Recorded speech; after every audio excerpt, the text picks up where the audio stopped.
Wrangel Island lies in the Arctic Ocean, roughly 100 miles north of the Siberian coast. It is a low, barren landmass approximately 80 miles long and 30 miles wide, caught between the East Siberian Sea and the Chukchi Sea. For most of the year, it is surrounded by pack ice. In summer, the ice retreats, but the island remains remote, windswept, and hostile to human life. The terrain is tundra. There are no trees. Vegetation consists of moss, lichen, low grasses, and small flowering plants that emerge briefly during the short growing season. The coastline is rocky in places, smoothed by glacial action in others. Driftwood accumulates along certain beaches, carried by ocean currents from the forests of Siberia hundreds of miles to the south. The climate is polar. Winter temperatures drop well below 0 degrees Fahrenheit. Darkness dominates from November through January. Wind is constant. Summer offers continuous daylight, but temperatures rarely exceed 50 degrees. Fog is common. Storms arrive without warning. Animal life includes polar bears, Arctic foxes, seals, walrus, and migratory birds. The island has been used historically as a denning site for polar bears. Humans have visited occasionally, Chukchi hunters, explorers, sailors, but no permanent settlement has ever been established. In 1921, the island was considered unclaimed territory. It had been sighted by European explorers in the 19th century but remained largely ignored. It offered nothing of obvious value. There was no shelter, no fuel, no infrastructure. It was a place defined by absence. This is where Ada Blackjack would spend 2 years. In 1921, Canadian explorer Vilhjalmur Stephenson organized an expedition to claim Wrangel Island for the British Empire. Stephenson had spent years in the Arctic and believed the island could support human life through hunting and trapping alone. He recruited 4 young men for the mission: Lorne Knight, an American who had accompanied Stephenson on previous expeditions, Alan Crawford, a Canadian university student, Fred Maurer, another American veteran of Arctic travel, and Milton Gow, a young Texan with no polar experience. The plan was simple. The men would establish a camp, raise the British flag, survive for 1 year, and be relieved by a ship in the summer of 1922. Stephenson assured them the island held abundant game. He told them they would not go hungry. They needed someone to sew and mend clothing, essential work in the Arctic. Stephenson hired Ada Blackjack in Nome, Alaska. She was 23 years old, Iñupiat, and recently widowed. Her husband had died of illness, leaving her alone with a young son named Bennett. The boy suffered from chronic tuberculosis and required medical care Ada could not afford. She was small, soft-spoken, and had little wilderness experience. She had been raised partially in a mission school and spoke English. She knew basic sewing but had never hunted, never handled a rifle, never lived away from a settlement. She was afraid of the cold, afraid of isolation, afraid of polar bears. But the pay was $50 per month. She needed the money for Bennett's care. She agreed to join the expedition for 1 year, believing a relief ship would return her to Nome before winter arrived again. On September 9, 1921, the 5 of them were dropped on the southern shore of Wrangel Island by the schooner Silver Wave. They carried supplies: flour, sugar, tea, rice, a small amount of canned goods, rifles, ammunition, tools, canvas tents, and a few wooden crates. The ship departed. They were alone. The group established camp near the coastline. They erected tents and began organizing their supplies. The men took charge of hunting and exploration. Ada cooked, sewed, and maintained the camp. She kept to herself, uncertain of her role, anxious about the environment.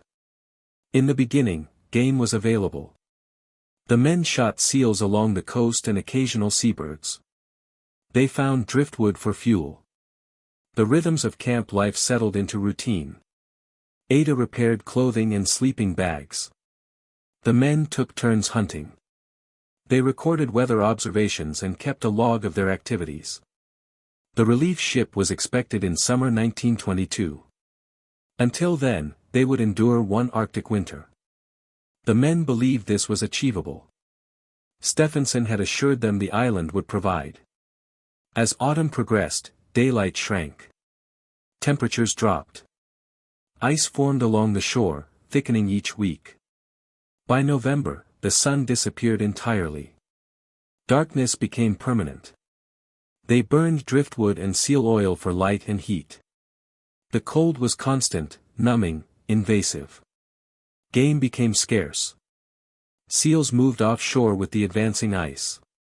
Birds had long since migrated. The men hunted Arctic foxes and set traps, but returns were minimal. They rationed their stored supplies carefully.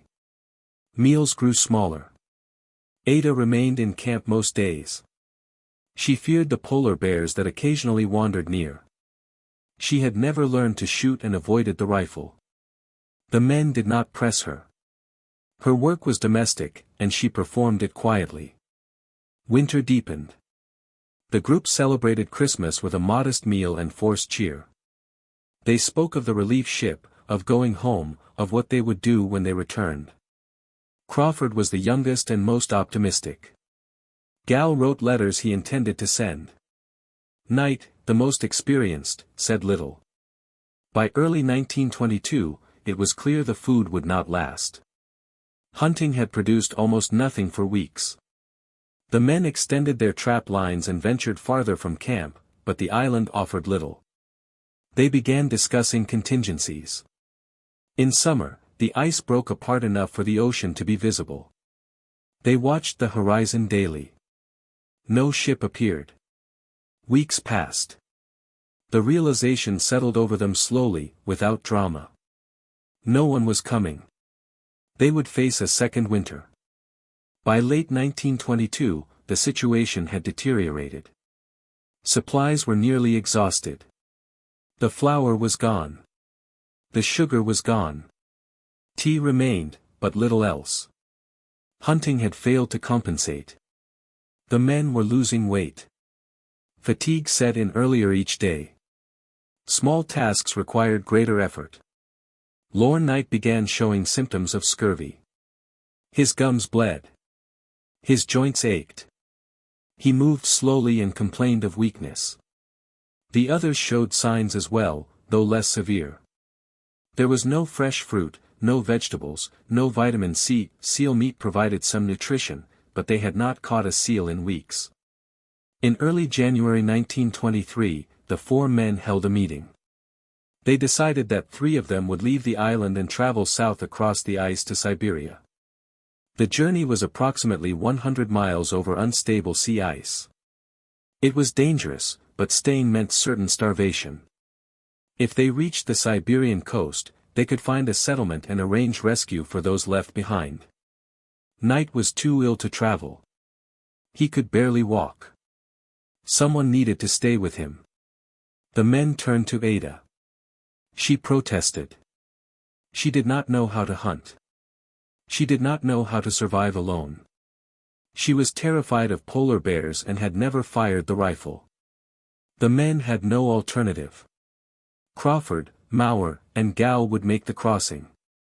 Ada and Knight would remain. The 3 men promised to send help as soon as they reached the mainland. They estimated the journey would take 2 weeks, perhaps 3. Rescue would come by spring.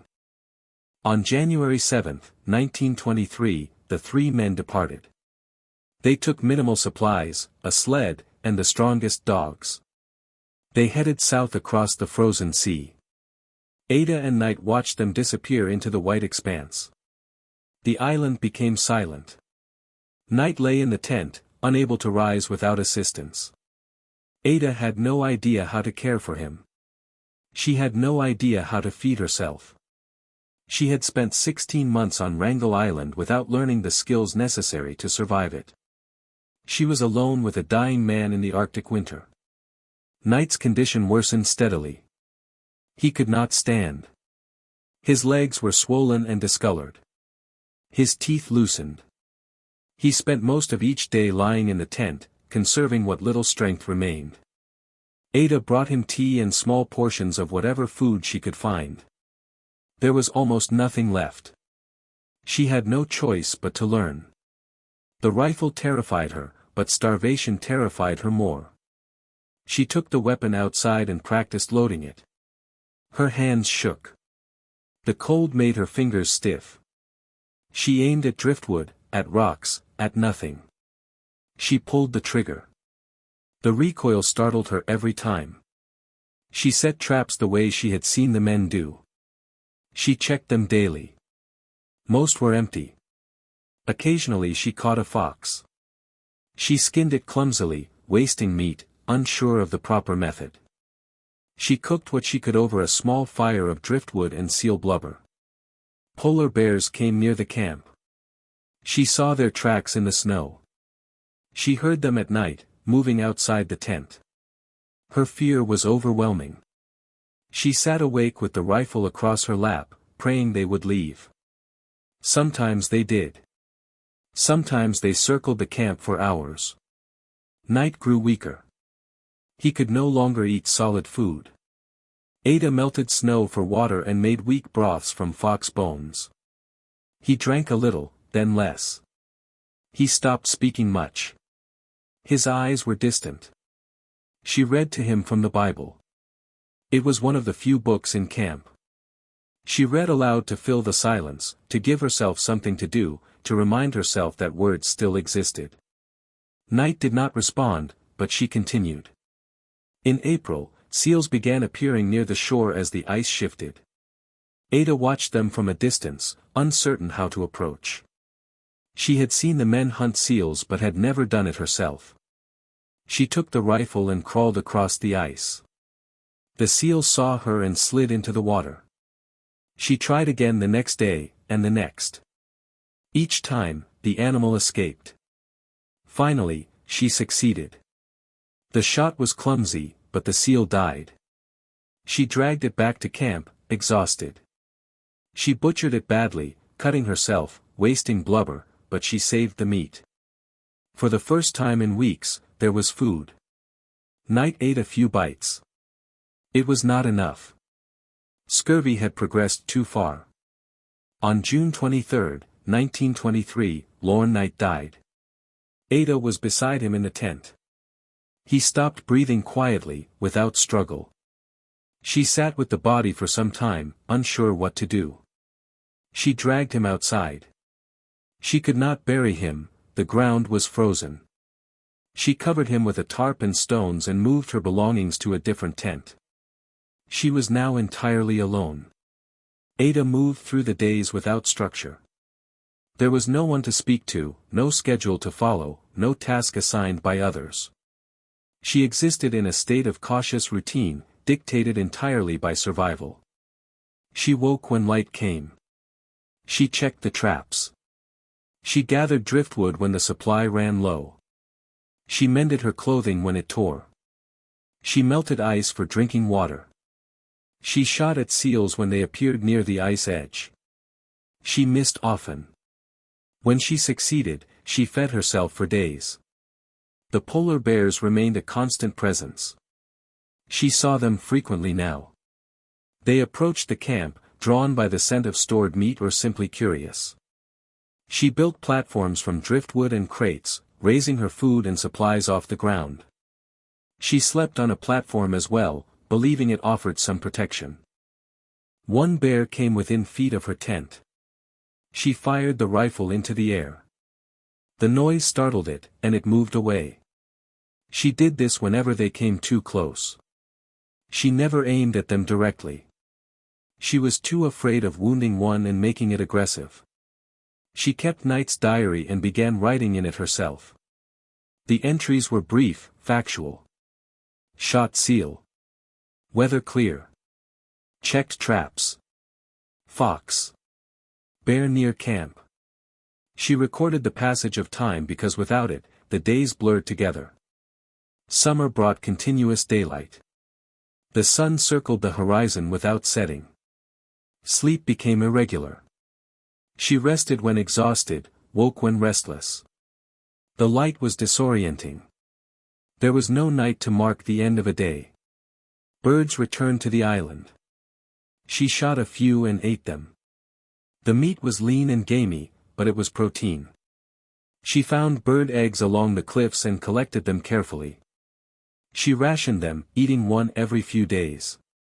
She sewed constantly. Her clothing wore out quickly in the harsh conditions. Seams split. Fabric thinned. She patched boots, mittens, parkas. She used scraps of canvas and seal skin. The stitching was uneven, but it held. She prayed. She spoke to God aloud, asking for help, asking for rescue, asking for the strength to continue. She recited Bible verses she had memorized as a child. She sang hymns quietly to herself. It gave her something to hear besides wind and her own breathing. By August, she began watching for ships again. She scanned the horizon each day, hoping to see smoke or sails. Nothing appeared. September came. The ice began forming along the shore again. No ship had come. She prepared for another winter. She stockpiled driftwood. She dried seal meat. She reinforced the tent. She moved supplies into a more sheltered position. She did these things methodically, without hope, simply because stopping meant dying. The sun dipped below the horizon in October. The days shortened. By November, darkness returned. She lit seal oil lamps and sat in the small circle of light, sewing, praying, waiting. She had been alone for 5 months. Winter stretched ahead of her, vast and indifferent. The cold returned with absolute authority. Temperatures fell below zero and remained there. Wind came off the ocean in sustained gusts that shook the tent and scattered loose snow across the camp. Ada sealed the tent openings as tightly as she could, leaving only a small gap for ventilation. Inside, frost formed on the canvas walls. Her breath created clouds that hung in the air. She burned seal blubber for heat and light. The smell was thick and greasy, but it was fuel. Driftwood was precious now. She had collected as much as she could find during the autumn, stacking it near the tent, but she rationed it carefully. Each piece had to last. She used wood only when the cold became unbearable, when her hands stopped functioning, when ice formed inside the tent. Her food supply was limited. She had dried seal meat from the summer, some fox she had trapped in the fall, and a small amount of bird meat. She ate sparingly. 1 meal a day, sometimes less. Hunger was constant, but she had learned to tolerate it. Starvation was slower than freezing. She prioritized warmth. Hunting in winter was nearly impossible. Seals stayed far from shore beneath the thick ice. Foxes were scarce and lean. She set traps, but they produced little. Days passed without catching anything. She checked them anyway, walking the trap line in darkness, using a seal oil lamp to see. The routine gave her a reason to move. Her body weakened. She had lost a significant amount of weight. Her clothes hung loosely. Her face was gaunt. She felt the cold more sharply now, even with layers of fur and canvas. She moved slowly to conserve energy. Tasks that once took minutes now took an hour. Time became difficult to measure. Without sunlight, without human interaction, the days lost definition. She tried to keep track by marking the calendar, but she was no longer certain of the date. She estimated. She guessed. It no longer seemed important. She thought often of her son, Bennett. She wondered if he was still alive, if the money she had earned had been enough for his care, if he remembered her. She had left him with family in Nome, promising to return within a year. That year had passed long ago. She thought of the 3 men who had left to cross the ice. She did not know if they had made it to Siberia. She did not know if they had died on the crossing. No rescue had come. She assumed they were dead. She did not allow herself to hope otherwise. At night, she lay in her sleeping bag and listened to the wind. It was a low, constant sound, occasionally rising to a shriek. She heard the ice cracking in the distance, groaning under its own weight. She heard foxes yipping somewhere far off. She heard nothing human. She spoke aloud to herself sometimes, just to hear a voice. She narrated her actions. I am lighting the lamp. I am checking the traps. I am mending the boot. The sound reassured her. Silence felt like erasure. She continued to pray. She asked God to let her live long enough to see her son again. She asked for warmth, for food, for the strength to wake up the next morning. She did not ask for rescue anymore. That seemed beyond the realm of possibility. January passed. February passed. She marked them in the diary with uncertainty.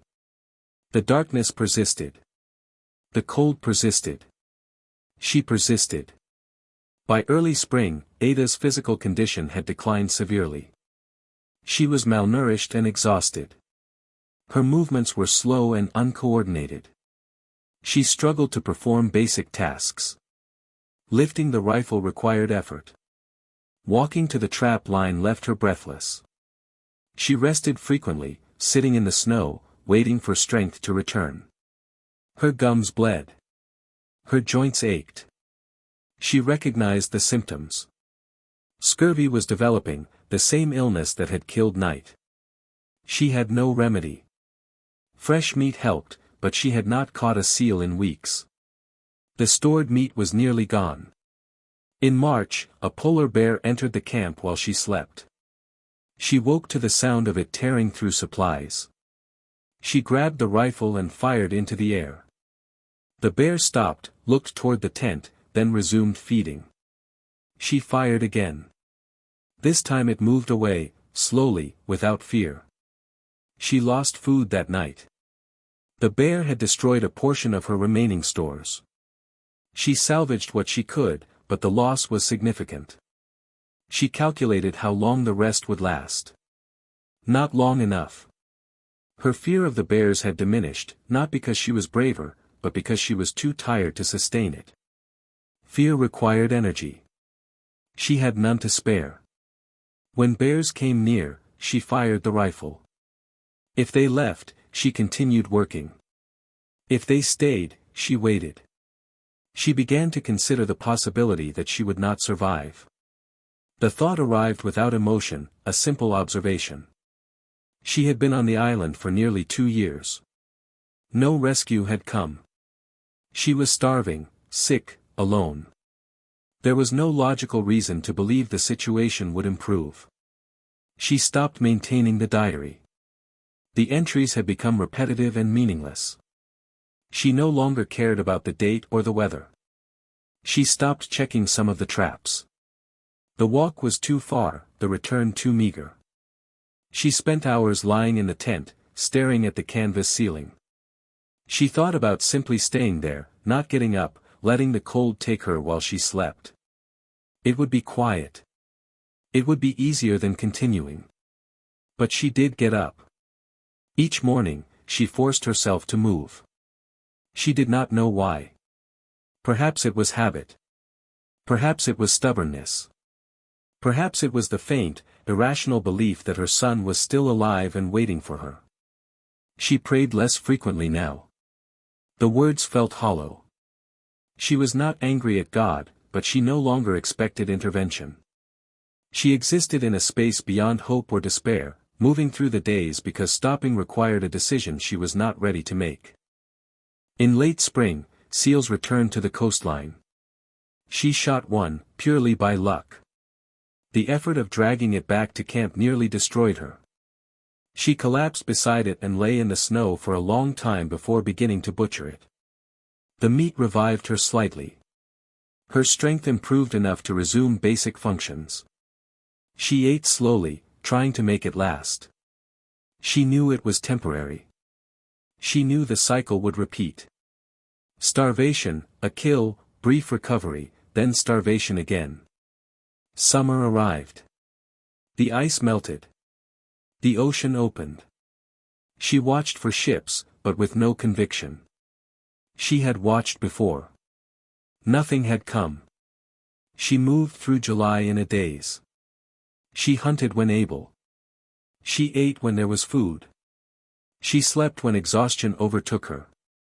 She had survived another winter, but survival had become indistinguishable from waiting to die. On August 20, 1923, Ada saw smoke on the horizon. She had been outside the tent, gathering driftwood. She stopped and stared. The smoke was faint, a dark smudge against the pale sky. She watched it for several minutes, uncertain if it was real or a hallucination brought on by exhaustion and malnutrition. The smoke grew larger. A shape emerged beneath it. A ship. She did not run. She did not shout. She stood on the beach and waited. The vessel approached slowly, navigating through the ice floes. It was the schooner Donaldson, sent by the families of the missing men and funded in part by Stephenson to search for survivors. A small boat was lowered. Men rowed toward shore. Ada remained where she was, silent, watching them come. When they reached the beach, they called out to her. She did not respond immediately. One of the men approached and spoke her name. She nodded. She told them she was alone. She told them Knight had died in June of the previous year. She told them the 3 men had left in January 1923 to cross the ice to Siberia. She did not know what had happened to them. The rescuers searched the island. They found Knight's body where Ada had left it, covered and preserved by the cold. They found the camp, the supplies, the diary. They took photographs and collected evidence.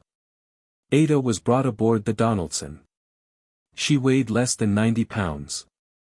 Her skin was discolored and her gums bleeding from scurvy.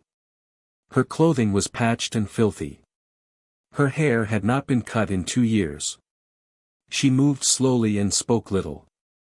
The crew gave her food. She ate carefully, her stomach no longer accustomed to regular meals. They gave her clean clothing and a place to rest. She slept for hours. The ship remained near Wrangel Island for several days while the crew completed their search. No trace of Crawford, Maurer, or Gal was ever found. They had disappeared on the ice. It was assumed they had died during the crossing, drowned or frozen, their bodies lost to the Arctic Ocean. Ada did not react to this news. She had already assumed it. She asked only if she could go home. The Donaldson departed Wrangel Island on August 24, 1923. Ada stood on deck and watched the coastline recede. She did not look back after it disappeared. She had survived 709 days on the island. 693 of those days had been spent alone or caring for a dying man. There was no celebration aboard the ship. The crew treated her with quiet respect. She was a survivor, but 4 men were dead. The expedition had been a failure. Ada had endured, but endurance was not victory. She said very little during the voyage. She ate when offered food. She rested. She waited to reach land. The Donaldson reached Nome, Alaska, in early September 1923. Ada Blackjack stepped off the ship and returned to a world she had left 2 years earlier. She was taken to a hospital where doctors treated her for scurvy and malnutrition. She recovered slowly. Her son, Bennett, was still alive. He had been cared for by her family during her absence. She was reunited with him shortly after her return. The money she had earned from the expedition had helped pay for his medical treatment, though his tuberculosis remained chronic. He would die several years later, still a child. News of Ada's survival spread quickly. Journalists sought interviews. The public was fascinated by the story of the lone woman who had survived the Arctic while 4 men perished. Some called her a hero. Others questioned why she had lived when the men had not. Ada gave few interviews. She did not describe herself as heroic. She said she had been afraid every day. She said she had nearly died many times. She said she had survived because she had no other choice. Vilhjalmur Stephenson, the organizer of the expedition, faced criticism for the disaster. He defended his planning and blamed the men for poor judgment. He did not accept responsibility for their deaths. Ada refused to speak publicly about Stephenson. She wanted only to be left alone. She moved to Seattle with Bennett and lived quietly. She worked as a seamstress and occasional housecleaner. She remarried briefly, but the marriage did not last. She raised Bennett until his death, then lived alone. In later years, she avoided discussing Wrangel Island. When asked, she said little. The experience had not made her stronger or wiser or more confident. It had simply happened. She had endured it, and then it was over. Ada Blackjack died in 1983 at the age of 85. She spent the last decades of her life in obscurity, largely forgotten by the public. She left behind no memoir, no detailed account of her time on the island. The diary she kept was brief and factual. What remains is the fact of her survival. A woman with no training, no experience, and no desire for adventure, left alone in one of the most hostile environments on Earth, survived for nearly 2 years through discipline, adaptation, and quiet refusal to surrender. She did not conquer the Arctic. She simply outlasted it.